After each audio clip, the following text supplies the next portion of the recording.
Classification, that means we are going to categorize, बंटवारा करें ताकि समझने में इजी हो सके कि कौन सी एनर्जी रिसोर्स किस कैटेगरी में रख दी गई। पहले तो एनर्जी रिसोर्स ये क्या चीज होती है? ऐसा कोई भी नेचुरली ऑब्टेन्ड प्रोडक्ट जिसकी वजह से energy can be obtained for human welfare, आदमी की भलाई के लिए हम उसकी एनर्जी को यूज कर सकते हैं। और इनको हमने दो पार्ट में डिवाइड कर रखा है। ब्रॉड क्लासिफिकेशन अगर करते हैं ना, मोटा मोटा ऐसा है ना, चलो बात कर लेते हैं मोटा मोटा, तो मोटे मोटे में हमने दो पार्ट में डिवाइड कर दिया। एक को हमने नाम दिया as, first one is called as conventional and the second one is called as non-conventional. अब दोनों के अंदर में डिफरेंस समझ।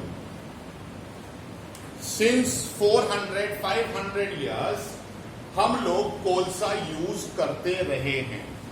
How we got it to know? We have got no confirmed idea कि एक्चुअली पहली बार किसने यूज करना शुरू किया था, लेकिन पिछले 500 सालों से कम जितना भी एनर्जी रिलेटेड वर्क है वो कोलसे पर चला गया।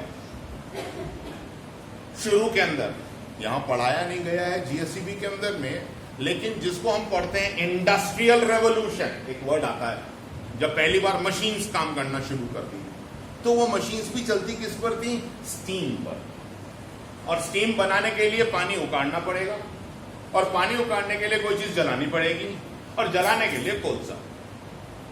इसी स्टीम इंजन को अगर कुछ पुरानी मूवीज में देखने को मिले, या फिर अगर तुम चले गए कुछ हेरिटेज साइट्स के अंदर जहां हेरिटेज ट्रेन्स देखने को मिलती हैं। हेरिटेज ट्रेन मूवीज के अंदर देखी होंगी, ऊटी में धुआं बहुत सारा निकलता है, उसमें कोलसा चलता है। दार्जिलिंग चले जाओ, उसके अंदर कोलसा है। शिमला चले जाओ, कोलसा है। आज भी वो पुरानी 150-200 साल पुरानी ट्रेन चल रही हैं जिसमें कोलसा जलाया जाता है। कोलसे से हम स्टीम बना रहे हैं और उस स्टीम को हम यूज कर रहे हैं फॉर मैकेनिकल वर्क। कन्वर्जन हो रहा है heat energy into mechanical energy. ये हमारे पास में आया। मतलब कुछ चीजें ऐसी थी जिसको हमको मिला वारसे में। लकड़ी जलाना सीख लिया था 10,000 साल पहले, 8,000 साल पहले, 4,000 साल पहले, और उन्होंने अपने बच्चों को, उन्होंने अपने बच्चों को, उन्होंने अपने बच्चों को। मिल गया कि लकड़ी जलाने से हीट एनर्जी मिल सकती है, लाइट एनर्जी मिल सकती है। ऐसे कोलसा मिल गया, और यही चीज के अंदर में कंटिन्यू होते हुए ऐसे प्रोडक्ट भी मिले जैसे कि पेट्रोलियम, जिनको हम लगातार यूज करते रहे। अभी हाल फिलहाल की बात नहीं है, जब मैं हाल फिलहाल बोलता हूं मतलब 10-20 ईयर्स, 50 ईयर्स, उससे पहले तक यूज करते रहे। इनको हमने एक कैटेगरी में रख दिया जिसको हमने बोल दिया एज कन्वेंशनल सोर्स, कन्वेंशन। दूसरा आया नॉन कन्वेंशनल, मतलब बिल्कुल नई टेक्नोलॉजी की मदद से हमने कुछ नया, कुछ ऐसा सीख लिया जो हमको एनर्जी सोर्स बन जाए, और इन्हीं के बेस पर हम इनको अलग नाम भी पुकार लेते हैं। कोलसे को अगर देखोगे, if you talk about coal, if you talk about petroleum, if you talk about wood say for example, ये वो चीजें हैं जिनको अगर आप जला लेते हो तो वो खर्च हो गए, उसको वापस नहीं इजीली किया जा सकता।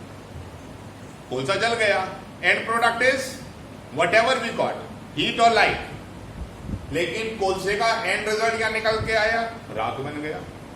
पेट्रोलियम यूज किया, हीट और light, whatever you are doing it, जो भी तुमको मिलना था वो मिल गया, लेकिन उसके बाद में वो गैसियस सब्सटेंस में कन्वर्ट हुआ और खुश खत्म। मतलब ऐसा कि अगर मैं उनको यूज करता हूं तो उनकी क्वांटिटी कम और कम होती जा रही है हर बार यूज करने पर। आई हैड इमेजिन पूरे वर्ल्ड के अंदर 100 किलो कोल था, हमने पूरे वर्ल्ड के लोगों ने मिलकर अगर 1 किलो कोल खर्च कर दिया तो अब नेट क्वांटिटी कितनी बची? 99। फिर से 1 किलो खर्च कर दिया पूरे वर्ल्ड के अंदर, अब 90। ऐसा नहीं है कि वो रात में या 2 दिन में या 5 दिन में या हफ्ते भर में 98 का 99 और 99 से 100 kg वापस हो जाए।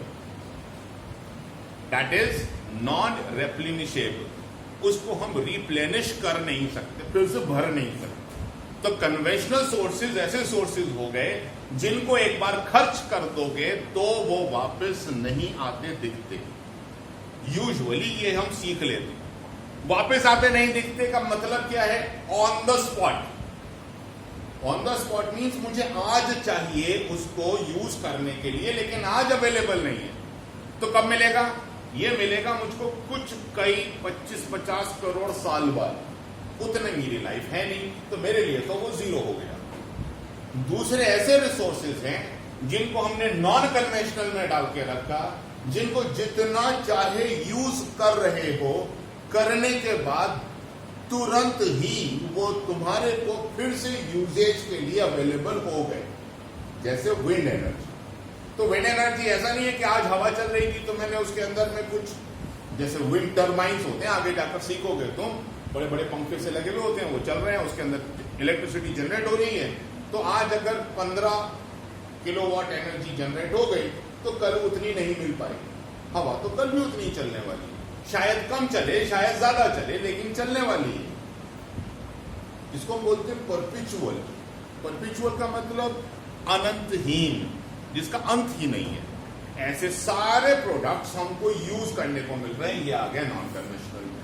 तो नॉन कन्वेंशनल और कन्वेंशनल मीन्स एक चीज ऐसी जो वारसे में से यूज करते हुए आए, दूसरी जो हमने नई नई डेवलप कर ली, और उन्हीं को हमने फिर ऐसी कैटेगराइज में कर दिया कि ये खर्च होने के बाद वापस भरपाई कर रहे हैं और कुछ नहीं कर पा रहे। तो दो ब्रॉड कैटेगरी में हम उनको याद कर लेंगे।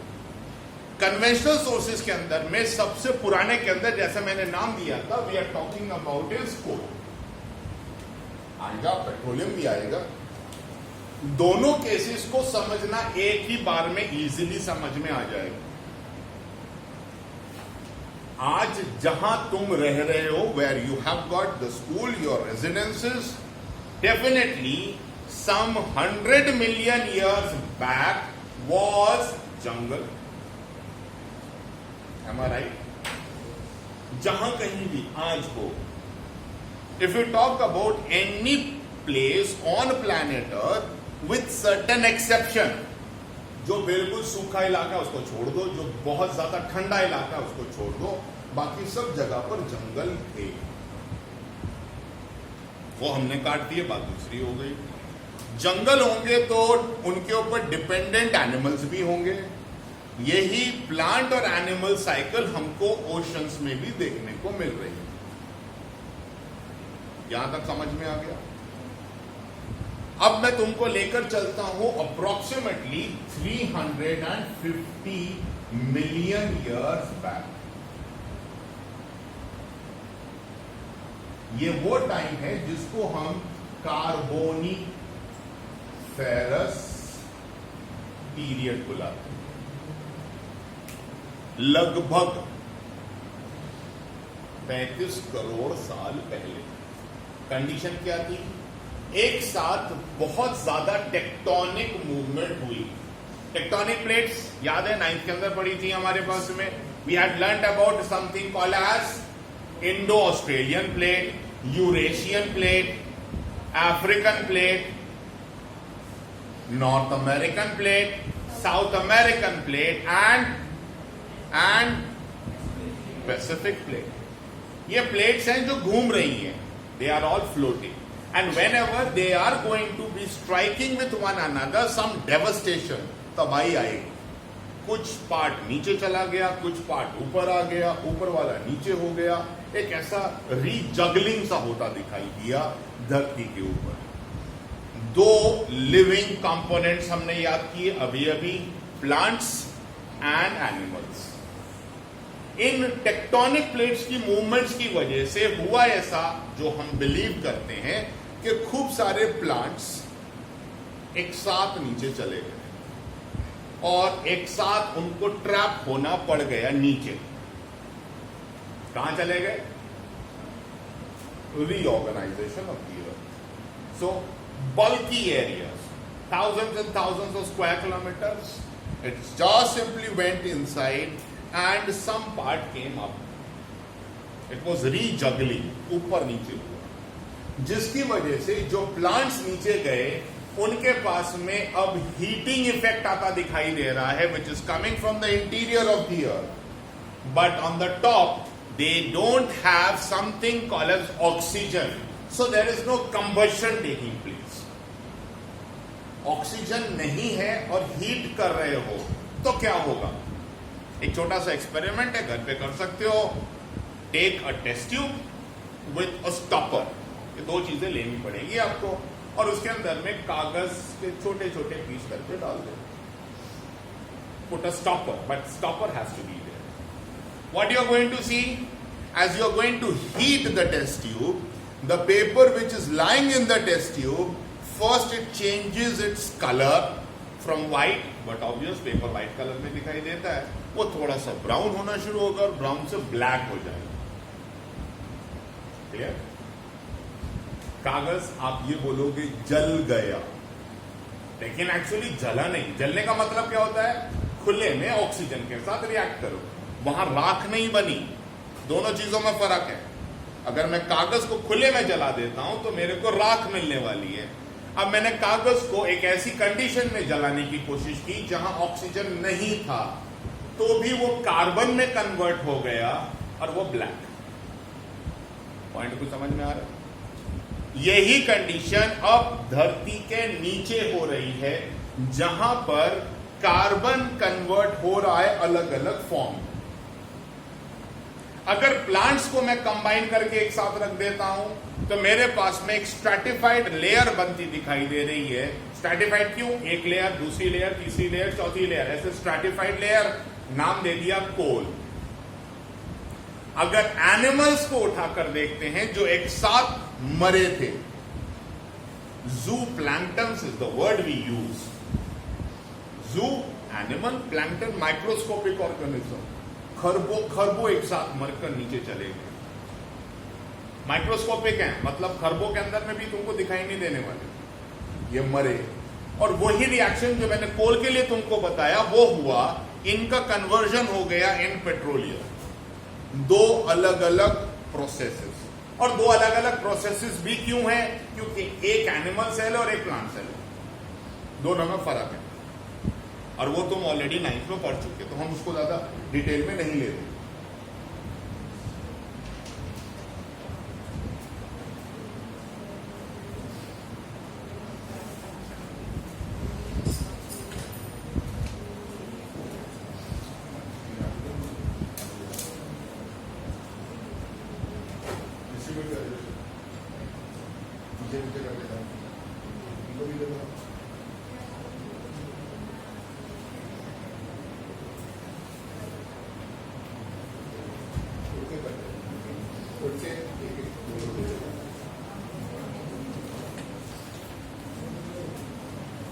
Two out here, two out there, 1, 2, 2.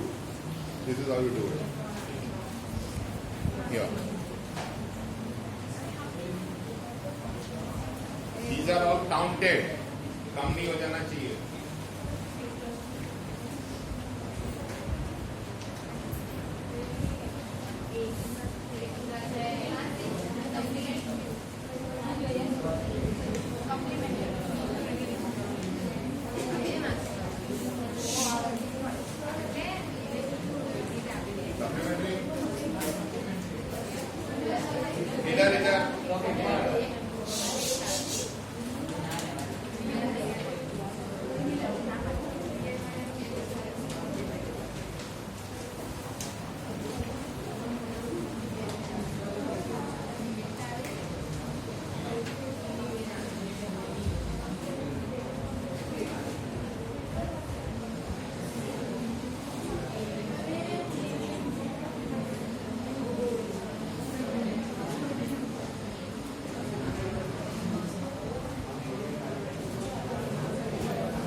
Everyone has got it?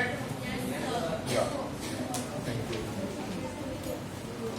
So this particular living part, another 10 minutes you are free. They have gone down. As far as petroleum is concerned, it usually gets trapped between the non-porous rock. So this is also non-porous and this is also non-porous. And within it I have got the various rocks which are nothing but the porous rocks. And within the porous rocks I have got as petroleum, liquid getting trapped. We are going to dig a hole, that is called as drilling, and take out the petroleum. Same is applicable with petroleum gas. Usually the topmost surface is going to be filled up with the gas and the lower one is filled with liquid. ऊपर की तरफ gas भरी होगी छत की तरफ में और नीचे की तरफ में लिक्विड होगा, तो गैस भी निकालो और पेट्रोल निकालो. और जब हम कोलसे की बात करते हैं तो we have got this particular layer, stratified layer, जिसको हम ओपन माइनिंग में, ओपन माइनिंग जैसे हम मिट्टी हटा रहे हैं बस वैसे ही कोलसा हटाते जाए, और we have to go deep inside and then take out the coal. ये है वो कहानी का प्रोसेस जिसको हम पढ़ेंगे in conventional sources. So in coal used as energy resource since ancient time. Ancient time कितना? Approximately 10,000 years तो मानकर चल लेते हैं. क्यों? क्योंकि 10,000 साल से हम एक सिविलाइजेशन की तरह एक जगह रुक कर रह रहे हैं, तो शायद लकड़ी और कोल से का इस्तेमाल किया खाना बनाने के लिए. तो एंशिएंट टाइम लगभग 10,000 साल तो मान लेते हैं. Question may arise in our mind how the coal was formed in the interior of the earth. What I have just explained, it is given in the textbook. Ancient time over the earth, due to tectonic movements, vegetation was buried in the interior. When I talk about vegetation, I'm talking about plants, various types of plants, small, big, small, everything is going to get buried. As a result, trees containing carbon. Now, from where this carbon is going to come in the trees? You have learnt about the cell wall. Plant cells will be having cell wall, and that cell wall is nothing but cellulose. Cellulose itself is formed with a modification of glucose. So it is a carbohydrate. Carbon, carbohydrate. So this is from where the carbon has come. और इस carbon को हम use कर रहे हैं. तो कहां से आया था ये? Cell wall. प्रीडोमिनेंटली जितनी अच्छी सेल वॉल उतना ज्यादा कार्बन, जितना अच्छा कार्बन उतनी ज्यादा हीटिंग कैपेसिटी. आगे आएंगे कुछ नाम भी उसके अंदर में. Due to this vegetation was transformed into coal. Point to remember, vegetation are primarily responsible for formation of coal. We are not talking about animals. Animals से पेट्रोलियम होने वाला है, प्लांट से हमको कोल होने वाला या हुआ था. Period about 25 crore years back. तो लगभग 25 करोड़ साल ये बोलते हैं, लेकिन जो एस्टिमेट्स है scientific, it is 350 million or 35 crores years. And this is called as the Carboniferous period because during this time the carbon was fixed. Fixed means जमा कर दिया. जितना कार्बन उस समय गया नीचे, अगर ये सारा जल जाए एक साथ में, तो तुम्हारा एटमॉस्फेयर का टेम्परेचर लगभग 5 डिग्री बढ़ जाएगा. अभी हम प्रॉब्लम में हैं, केवल 0.5 डिग्री बढ़ा है. पूरे एटमॉस्फेयर का कितना है? 0.5 डिग्री. तो हम ये बोल देते हैं that environment has change, the global warming has taken place. Imagine अगर 5 डिग्री का मैं फर्क कर दूं तो क्या हालत होने वाली है. We perhaps will not be surviving on earth. तो नेचर ने वो सारा कार्बन ट्रैप करके नीचे ले लिया था. फिर हमको टेक्नोलॉजी पता चली तो हमने यूज करना शुरू कर दिया, तो कार्बन वापस हवा में जा रहा. So during this time, the gradual combustion of trees took place and it led to the formation of coal. Usage of coal with the invention of steam engine. As I have told you, it is related to James Watt, in case नाम याद हो, है ना? Steam engine. मैकलेंस तो उसने convert करके steam engine बनाया था और उसी से इंडस्ट्रियल रेवोल्यूशन की शुरुआत हुई थी, जहां हम इंडस्ट्रीज के अंदर अब मशीन्स का इस्तेमाल कर रहे थे. उस समय electricity was not. So we were just making all the machines run on steam. और steam के लिए हम कोलसा जलाया करते थे. Means of transportation like railways, steamers are now easy to use. With the invention of electricity, coal became an important mineral. Now, हम केवल कोल से कोल यूज नहीं कर रहे. I am giving you an example that in the small test tube you put a paper and heat it. अभी भी बताया ना, कागज को रखो, स्टॉपर लगाओ और उसको हीट कर दो. जब ये कागज anaerobic condition in absence of air जब गर्म हो रहा है तो उसके अंदर में से बहुत सारी गैसेस भी जो ट्रैप हैं वो निकलेंगी. अगर गैसेस के अलावा लिक्विड हुआ तो वो लिक्विड भी बाहर आ जाए. कोलसे के साथ हम यही करते हैं. We call it a process of destructive distillation. हम कोलसे को रखकर हवा की एब्सेंस में गर्म करते हैं उसको. तो कोलसे में मौजूद जितनी भी चीजें हैं वो सारी की सारी कोलसा छोड़कर बाहर आ जाएंगी. जैसे वी हैव गॉट कोल टार, डामर जिसको बोलते हो. तो कोलसे को हम डिस्ट्रक्टिव डिस्टिलेशन, फ्रैक्शनल डिस्टिलेशन की जैसे करेंगे तो हमारे पास कुछ लिक्विड बाहर आता है. उस लिक्विड को हम ये सड़कें बनाने में यूज कर रहे हैं. We have got is ammonia gas, we have got is benzoyl and to some extent crude oil also. कच्चा तेल भी इसमें से निकल कर आएगा जिसको फिर से हम डिस्टिलेशन करेंगे और उनमें से पेट्रोल और डीजल वगैरह जो बनाना वो बनाते हैं. क्लियर?